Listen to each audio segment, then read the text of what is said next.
Le présent de noces. Au milieu des joyaux étincelants et lourds, dont elle allait parer sa gorge de minuit, elle vit un bouquet qu'une main inconnue avait mis là, parmi la soie et le velours. Or, ce bouquet, formé de fleurs précieux fanées, rien qu'à le voir serrait le cœur.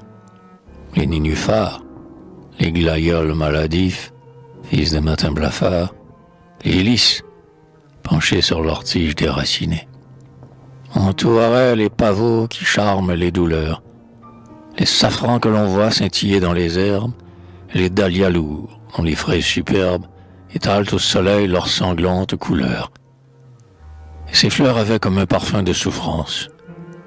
Elles semblaient narrer un bonheur écroulé.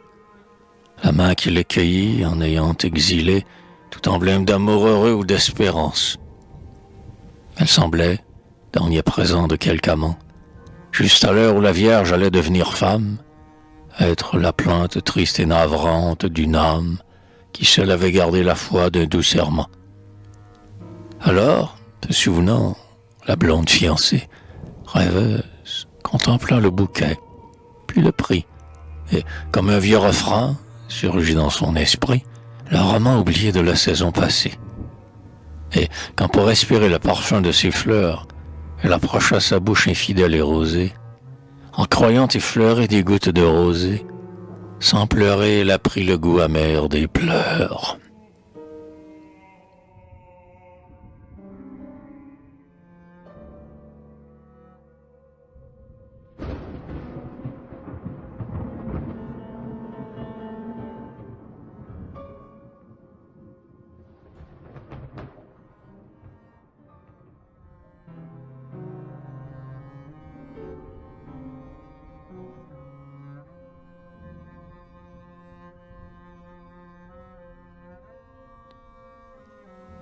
Au temps de notre amour, par les beaux soirs d'été, par les soirs embaumés, pleins d'ineffables charmes, un étrange désir m'a souvent tourmenté. C'était de voir tes yeux profonds s'emplir de larmes. Car j'eusse recueilli, dans un amer baiser, les perles de cristal lentement égrenées, avec l'espoir mystique et fervent d'apaiser l'ardeur que ne pourront assouvir les années. Mais ton regard si pur ne s'est jamais voilé.